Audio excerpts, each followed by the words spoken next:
Hello everyone, today we are going to continue to talk about the unit circle. Specifically in this video we're going to talk about the coordinates of the unit circle, which is really why we have the unit circle. Those coordinates allow us to start to find some values and make some connections that we really need. We'll make those connections in the future. This video is just going to be on how we get those coordinates and where they actually come from.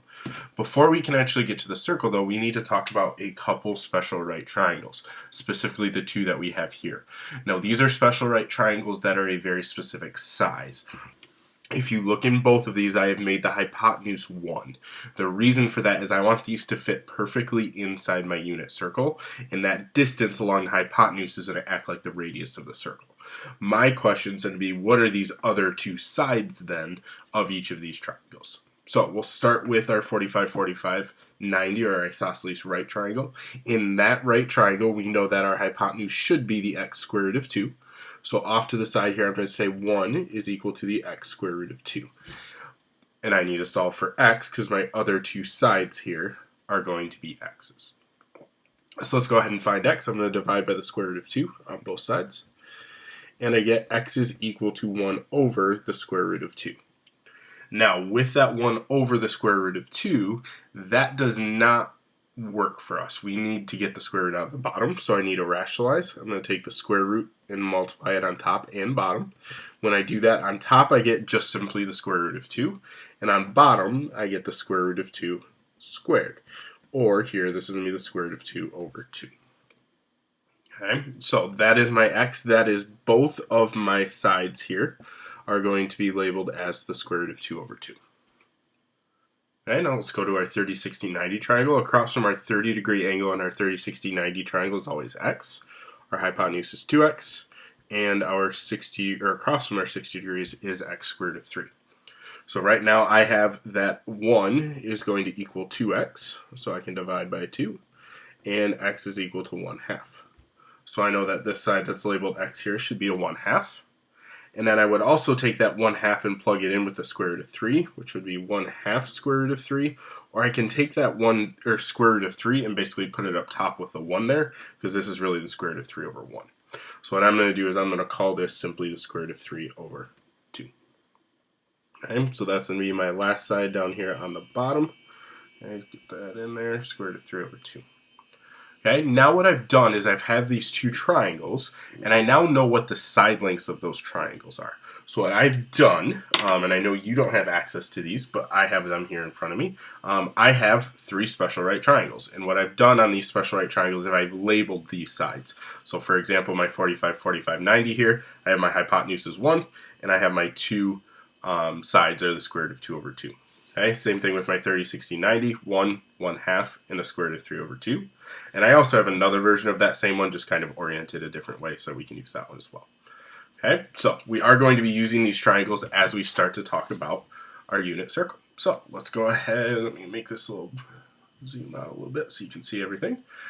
Here is our unit circle. Now, before we get going too far, we do really need to talk about the unit circle a little bit more, where it is, why we have it, and everything like that. So first thing I want to talk about is why do I have these axes that go through here? Okay, now this is your normal x and y axis. Okay, this is what we're used to seeing as part of our coordinate system. Now, that means then where the two meet, that this point right here in the middle is the point 0, 0. Okay, and that's important to know that this is centered at 0, 0. Now the other thing we know, and I talked about this a little bit in our radians video, is that the radius of this circle is 1. Okay, so the radius here is always going to be 1, which is why I'm using 1 on the hypotenuse of those triangles we just made. Okay, what that means then is going out here to the right, I'm going 1 unit.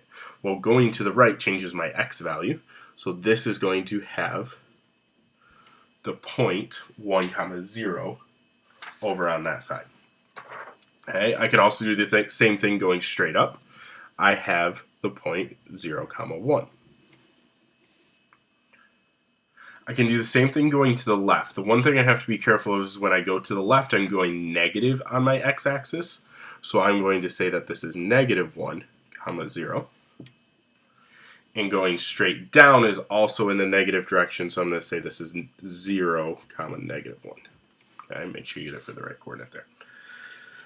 From there, we can go ahead and try to start to fill in some of these other values. So my goal is to figure out the x and y coordinate for all these different reference points that we have on unit circle. Okay, now again, these reference points are the ones that we're using, then they're the ones that we've named with our degrees and radians that we've previously talked about.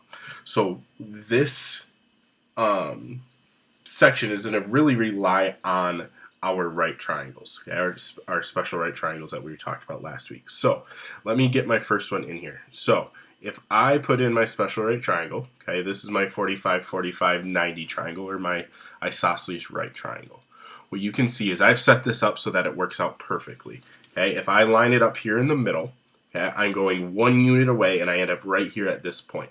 Okay, now this point we referred to as 45 degrees when we talked about our degrees video. That makes sense now because that's being my 45 degree angle that's formed from my x-axis up to this line. So that's where that 45 degree name is coming from. But what we want to talk about is what are the coordinates of this point.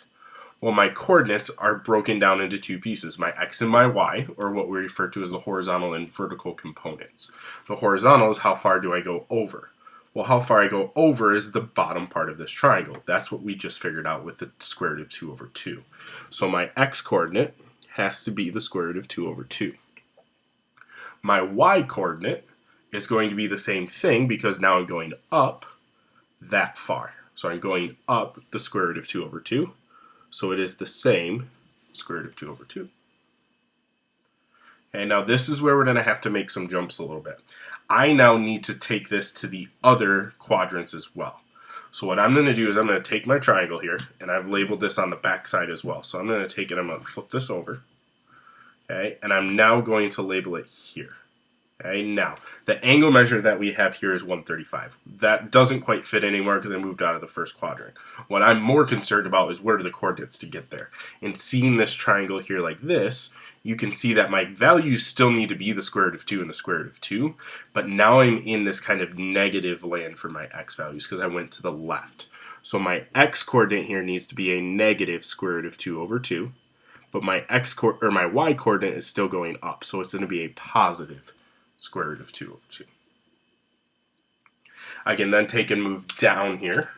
Okay, again, my triangle is a little bit upside down. You can't quite see them correctly, but the point is this side is still labeled the square root of 2 and going down is still the square root of 2 over 2. So these distances are still the same, but now I'm going left, which is negative, and I'm going down, which is negative. So in this case, at this point here, which we call 225, I have a negative square root of 2 over 2 for my x-coordinate and a negative square root of 2 over 2 for my y-coordinate. So for both of those values, I get negatives. And the last one I need to do is over here in what we call quadrant 4. Okay, in quadrant 4, if I line that up, again, I am ended up on this value here. This is what we refer to as 315 degrees. I have that same square root of 2 over 2 going both ways. Now for this one, I need to be a little bit careful what I do. I'm going positive with my x, but I'm going down, which is negative for my y. So my x-coordinate here is a positive 2 over 2, and my y-coordinate is a negative 2 over 2. Okay, now that we've done that, I want to take a quick second here to talk about our quadrants a little bit more. Our quadrants we refer to as kind of quadrant 1 is the upper right, then we have 2, 3, 4 going in that counterclockwise motion. So 2 is upper left, 3 is bottom left, and 4 is the bottom right. Now what we can do is in each of those quadrants, we can talk about what coordinates should look like.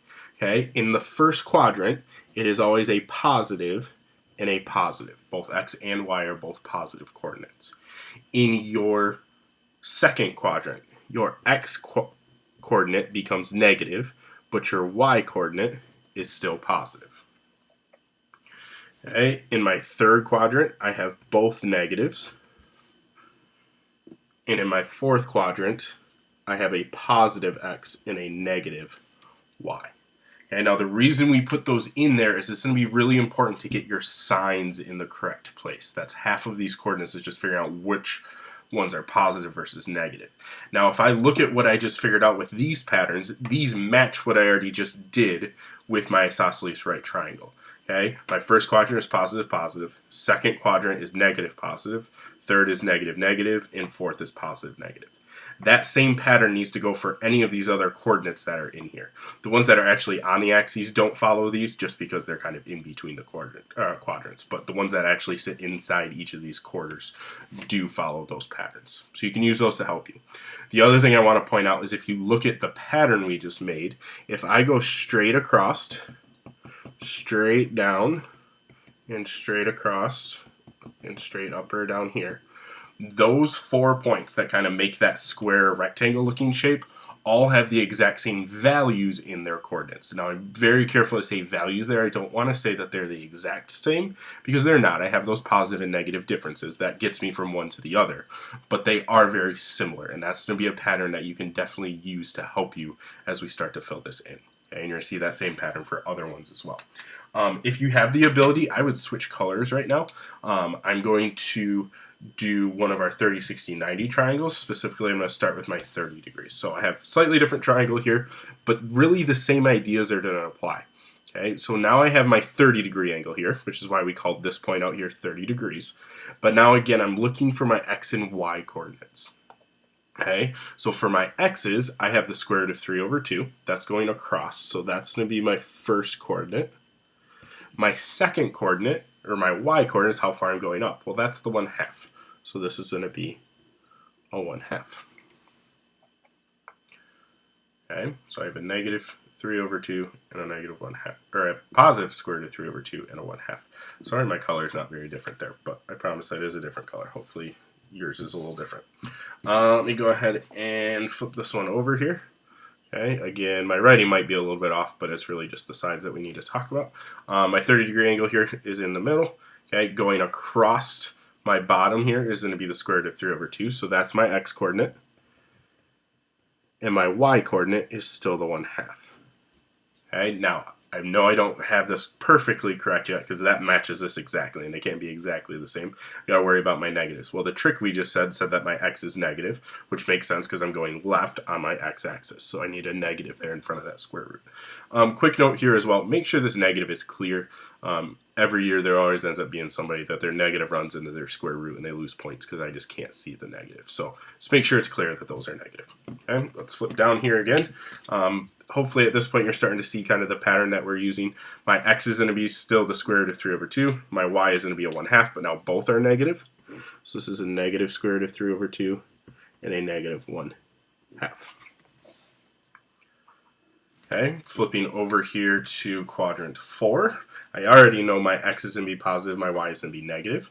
Okay, but my x coordinate is the square root of 3 over 2. That's the positive. And my y coordinate, the 1/2, is going to be negative. Okay, now that I have those filled in, you can see again that I just filled in some that are straight across from each other. Oops, straight down, if I can go straight there, straight across, and straight down again.